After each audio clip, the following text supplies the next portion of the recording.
자, 오늘 본문에 나오는 이 아사 왕은 이 남유다의 세 번째 왕이에요.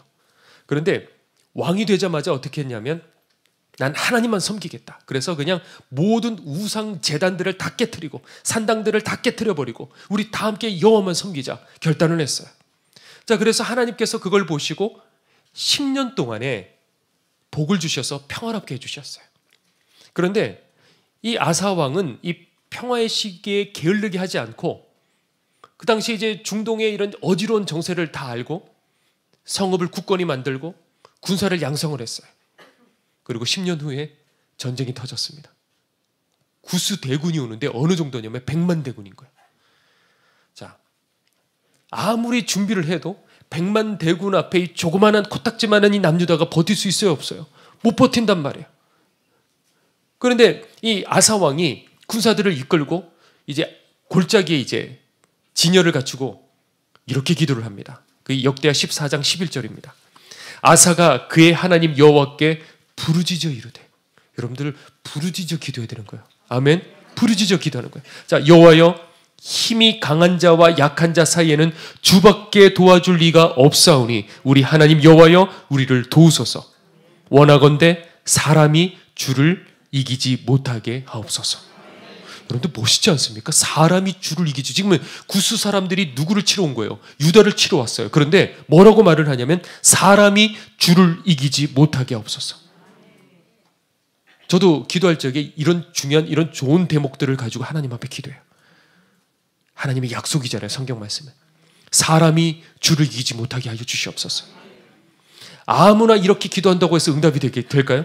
그렇지 않아요. 그동안에 이스라엘을 내 것처럼 여기고 내 마음대로 살았을 적에 사람이 주를 이기게 하지 마옵소서 이렇게 한다고 해서 응답이 됩니까? 그렇지 않아요. 그동안에 여러분들이 내 인생 내 마음대로 산다고 해서 이렇게 기도한다고 하나님께서 응답하십니까? 그렇지 않다는 거예요. 자, 이 구스와의 전쟁에서 어떻게 했냐? 그렇게 기도했을 적에 하나님께서 직접 개입을 하셨어요. 그래서 100만 대군 상대도 안 되잖아요. 그런데 말도 안 되는 그 전쟁에서 이기게 된 거예요. 자, 그런데 바로 그때 승전하고 돌아오는 길에 아사랴라는 사람에게 하나님의 영이 임하여 이렇게 얘기를 합니다. 역대하 15장 2절입니다. 제가 읽을게요. 너희가 여호와와 함께하면 여호와께서 너희와 함께 하실지라. 너희가 만일 그를 찾으면 그가 너희와 만나게 되시려니와 너희가 만일 그를 버리면 그도 너희를 버리시리라. 자, 이 말씀을 듣고 더 하나님 의지해야겠다 결심을 했어요. 그래서 말씀대로 개혁하기 시작했습니다. 백성들도 이제 하나님께서 왕과 함께 하신다는 걸 이제 알았어요. 그러니까 전폭적으로 지지하기 시작을 했어요. 그래서 그 왕의 어머니가 숭배했던 아세라를 깨뜨리고 그리고 자신의 왕의 모든 그 소유를 그 은금을 성전에다가 다 갖다 바쳤어요. 그렇게 개혁을 하고 나니까 20년 동안에 다시 유다에 전쟁이 없었어요. 그리고 또 세월이 흘렀습니다. 20년 후에 이 북이스라엘이 쳐들어왔어요. 자, 그런데 이상한 일이 일어났어요. 뭐냐면 전에 하나님의 그 곳간의 은금을 다 바쳤다 그랬잖아요. 그런데 그거를 전부 다를 싹 다 끌어가지고 그 위에 아람이라는 나라가 있었거든요. 그 아람에다가 전부 다 바쳐버리고 그리고 그 아람에게 원군을 요청을 했어요. 말이 돼요? 왜냐하면 그 전에 100만 대군 앞에서도 하나님 의지했잖아요. 그런데 그래봤자 북이스라엘인 거예요. 그런데 어찌된 영문인지 인간적인 방법을 쓰고 그 어려움을 모면하라 했을까? 자, 그러니까 도대체 그 20년 동안에 무슨 일이 있었을까? 왜 이 하나님만 의지했던 아사 왕이 20년 사이에 왜 이렇게 됐을까? 사실은 별일 없었어요. 그런데 별일 없는 이게 우리들 신앙의 가장 치명적인 문제가 될 수 있다는 것도 알아야 되는 거예요. 자, 아사는 20년 동안 세월 동안 어떻게 했을까요? 편안하게 지냈겠죠. 그렇죠? 우상 깨트리고 그리고 편안하게 지냈을 거예요. 그러면서 서서히 어떻게 됐느냐? 믿음이 약해지기 시작했어요. 하나둘씩 타협하기 시작했겠죠. 그러다 보니까 어떻게 됐냐? 전심으로 하나님을 의지하는 그 진짜 신앙, 전심으로 하나님을 의지하는 그 진짜 신앙을 잃어버린 거예요. 이 말을 잘 여러분들이 이해하셔야 돼요. 그러면 그동안에 아사 왕이 예배 안 드렸을까요? 들었겠죠. 대놓고 우상 숭배했을까요? 안 했겠죠. 제가 처음 다락방에 갔을 적에가 언제냐면 2009년이었어요. 근데 그때 이 다락방의 그 뒤에 산이 있잖아요. 거기는 영적 공격이 상당히 거세고 이렇게 위험한 지역이었어요. 지금은 이제 많은 분들이 거기서 기도회단을 쌓아놨기 때문에 이제는 괜찮거든요. 그런데 그 초반 때만 하더라도 참 그런 여러 가지 역사들이 일어났어요. 왜냐하면 거기 이제 무당들이 이제 구슬하는 이제 터였기 때문에 이렇게 막 기도를 하다가 보면 이 징소리가 막 소리가 나요. 그러면 저는요, 촤 이렇게 외치면요, 갑자기 멈춰요. 그런데 어느 날 그 당시에 이제 목양실이 위에 있었거든요. 그런데 그 목양실에 밤늦게 이제 박 목사님과 그 당시에 이제 전도사님들께서 이제 그렇게 앉아 있었어요. 테이블 놓고. 그런데 박 목사님이 갑자기요, 창문가를 이렇게 딱 보시더니 거기 창문 커튼 닫으라고. 왜요? 지금 거기 사단이 창문에 이렇게 하고 지금 쳐다보고 있다고. 그러니까 그 뒤에 바로 앞에 앉아있던 그 전도사님은 깜짝 놀라갖고 그냥 등골이 서늘해지는 거예요.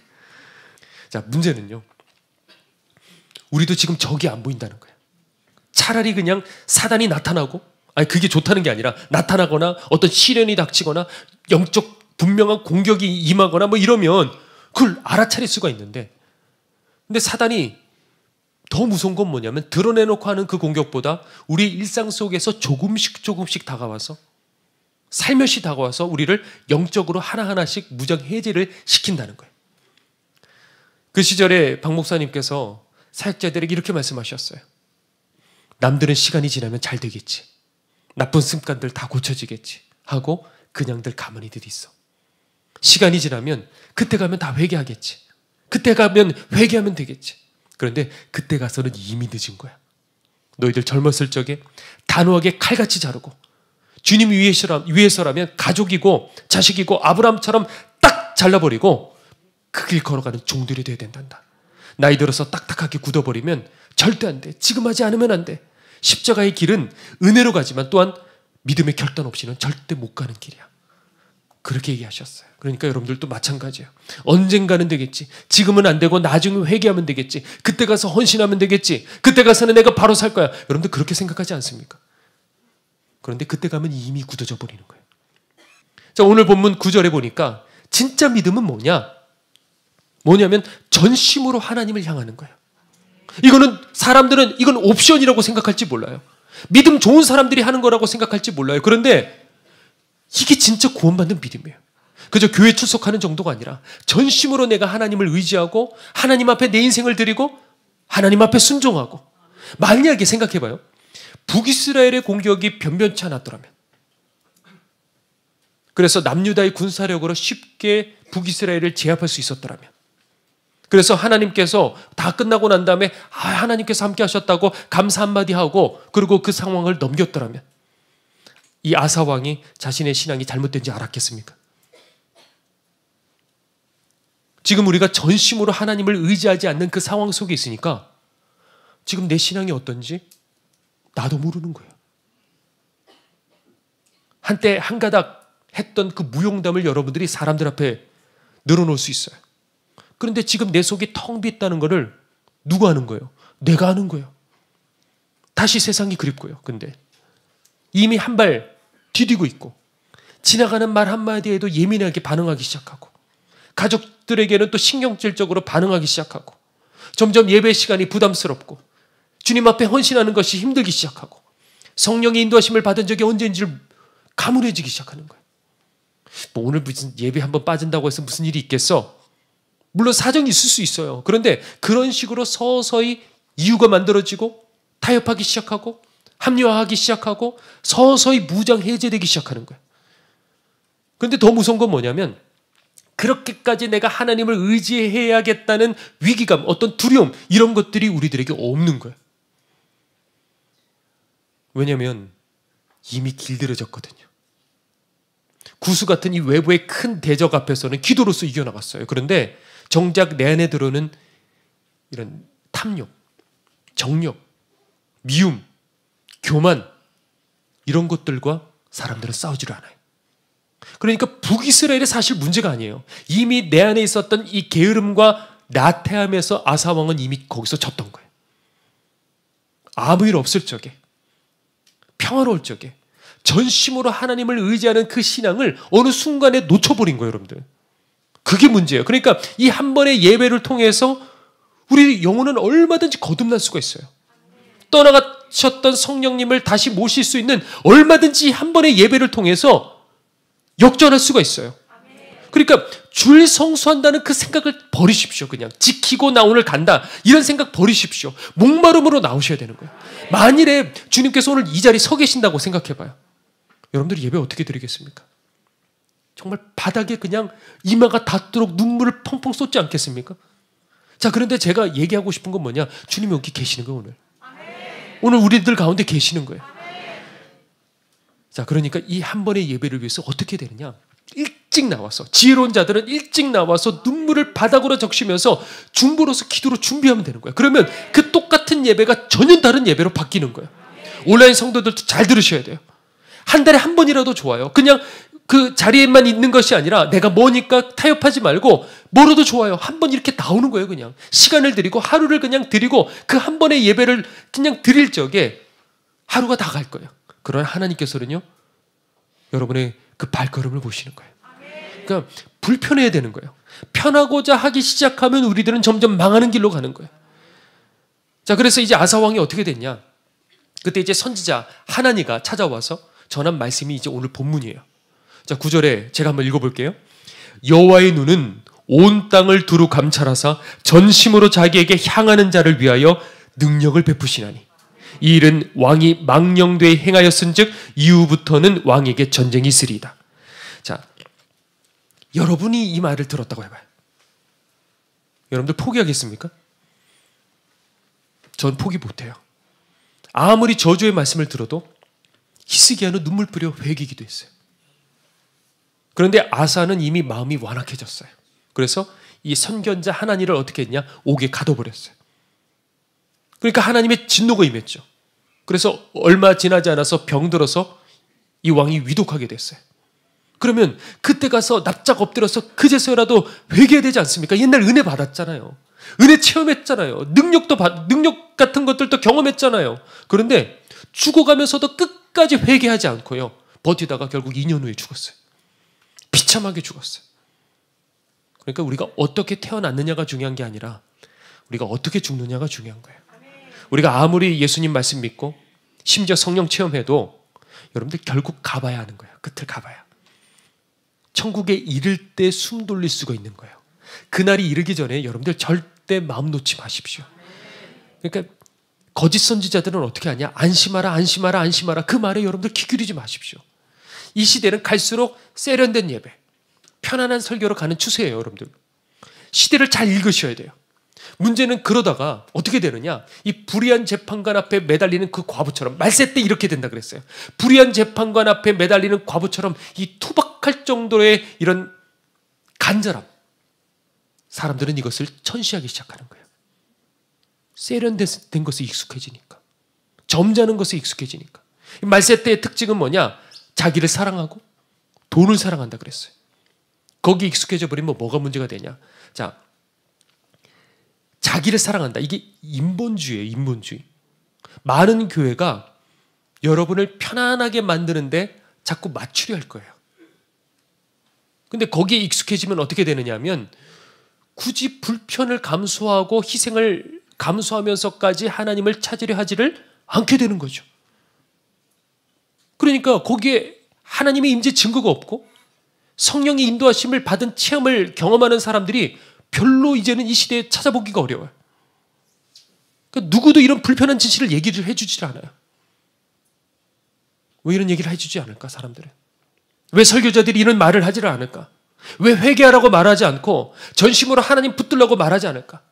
천국에 당도할 때까지 두렵고 떨림으로 구원을 이루라고 왜 이런 말들을 해주지를 않을까? 왜냐하면 설교자로서 남들 따라가는 그 추세를 따라가지 않으려면 용기가 필요하거든요. 그냥 구원받았다, 그냥 안심해라 이렇게 말하기가 쉽지, 계속해서 주일날 되면 여러분들에게 회개해라, 점검해라, 결단해라 이렇게 외치는 거는요, 사실 설교자가 가장 부담스러워요. 이 하나니도 용기를 내어서 이 왕에게 말을 했어요. 그런데 오히려 감옥에 갇히고 말았어요. 자, 우리를 죽이는 음식은 달고, 그리고 우리를 살리는 약은 쓴 법인 거예요. 그러니까 저도 용기를 내어서 그냥 말씀 그대로 전할게요. 그냥 타협하지 않을게요, 저는. 그러니까 이 말씀 듣고 여러분들도 우리 함께 천국 문까지 끝까지 같이 가자고요. 지금 저희 아내는 그 조혈모 세포 이식 때문에 3주간 지금 입원 중에 있어요. 정말 의사가 말을 했는데 처음에는 아무렇지 않았어요. 항암 다 집어넣었어요. 그리고 이식했어요. 아무렇지 않는 것 같았어요. 그런데 정말 의사가 말한 대로 죽다 사는 거예요, 지금. 지금도 그래요. 하루를 겨우 버티고 있는데 뭐 고열은 아무것도 아니고 이게 너무 심하게 메스꺼우니까 아무것도 못 먹은 지 지금 일주일도 훨씬 넘었어요.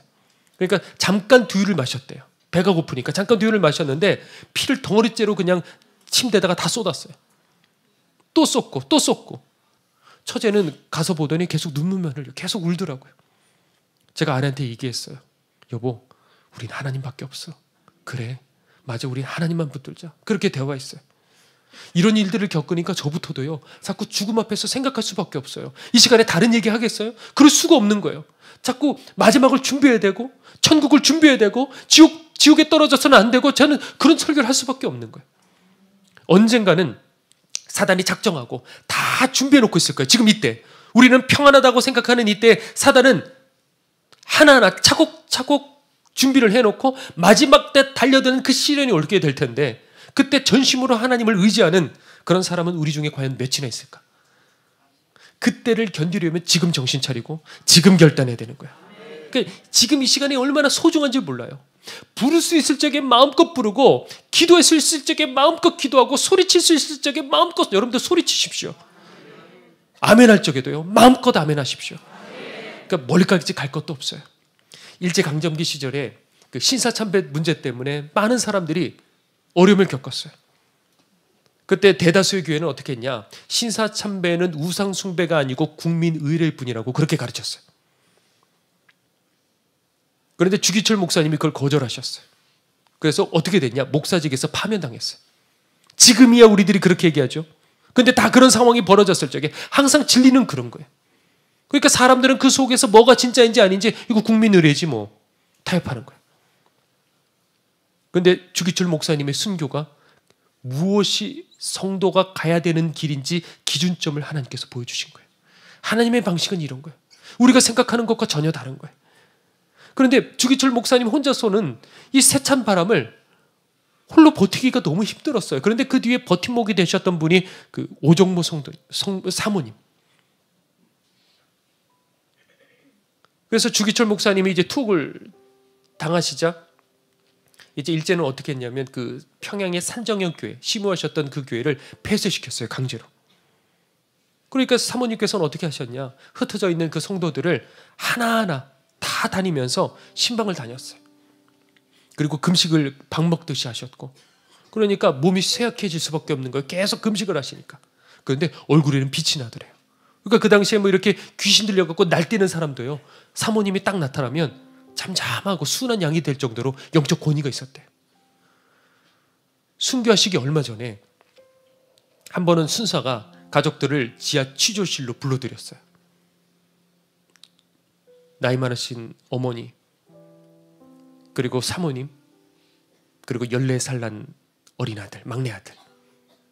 근데 보는 앞에 목사님을 사정없이 고문하기 시작하는 거예요. 밧줄로 목사님의 두 손을 뒤로 꽁꽁 묶어서 공중에다가 매달아놔요. 그리고 발로 차기 시작하고, 그리고 목검으로 치기 시작하는 거예요. 계속 치는 거예요. 그러면 칠 때마다 이 목사님은 그네처럼 왔다 갔다 이렇게 흔들리는 거예요. 그러니까 노목께서는 그 자리에서 정신을 잃어버리고, 사모님은 그저 주여하고 부르고 기도하고, 그러니까 목사님이 결국 기절을 하니까 찬물로 또 뿌려가지고 깨우는 거예요. 그리고 이번에는 어떻게 했냐? 노란 그 주전자에다가 빨간 고춧가루를 잔뜩 집어넣는 거예요.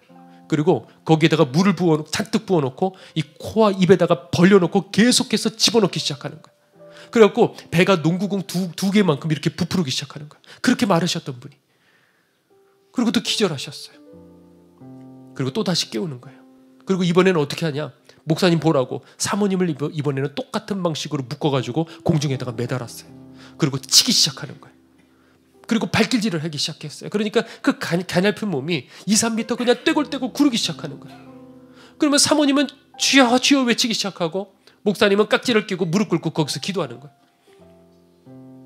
그날 후로 노모께서는 열흘 동안에 정신이 나간 상태가 됐어요. 그래서 지나가는 사람들마다 붙들고 우리 주목사 살려달라고, 우리 주목사 살려달라고 그러고 계시고요. 그 모습을 본 14살짜리 그 막내 아들은요, 그날 이후로 3, 4년 동안 실어증에 시달렸대요. 순교 전날 면회를 갔는데 사모님이 이렇게 얘기를 하셨어요. 어머니와 아이들은 내가 책임질 테니 목사님은 순교하시오. 목사님이 순교하셔야 한국교회가 삽니다. 그러자 주기철 목사님이 이렇게 얘기하셨대요. 여보, 나 따스한 숭늉 한 그릇 먹고 싶어. 여보, 나 따스한 숭늉 한 그릇 먹고 싶어.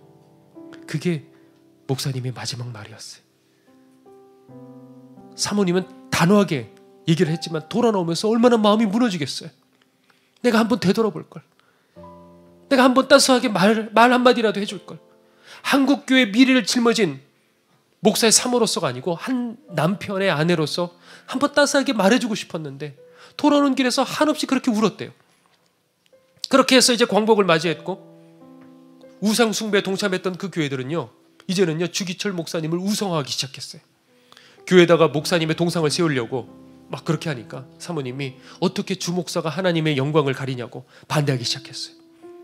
안타깝게도 1947년에 사모님은 유방암으로 세상을 떠났어요. 소천하시기 바로 며칠 전에 평양이니까 김일성이 장교를 보내가지고 상자 둘을 내려놨어요. 집 앞에. 그 앞에 그걸 열어 보이는데 포상금으로요, 땅, 집문서, 지폐를 그냥 그 안에다가 가득 집어넣었어요. 그 사모님이 뭐라고 그러시냐면 이것 받으려고 우리 남편이 순교한 거 아니라고. 그리고 그대로 돌려보냈어요. 아들이 불만인 거예요. 왜냐하면 왜 이렇게까지 유난스럽게 신앙을 지키려 그러냐. 좀 받지. 그러자 사모님이 아들에게 성경 한 구절을 읽히게 하셨어요. 펼쳐서. 그게 바로 시편 37편 25절 26절입니다. 내가 어려서부터 늙기까지 의인이 버림을 당하거나 그의 자손이 걸식함을 보지 못하였도다. 그 의인은 종일토록 은혜를 베풀고 꾸어주니 그의 자손이 복을 받는도다. 그리고서 아들은 6.25 때 이제 피난을 이제 내려왔어요. 부모 없이 얼마나 고생 많았겠어요. 그런데 그때마다 힘들었을 때마다 배고팠을 때마다 그 돈 받지 않았던 어머니가 그렇게 원망스러웠대요. 그런데 세월이 지나고 이제 알았어요. 이것이 어머니가 내게 주신 가장 큰 신앙의 유산이구나.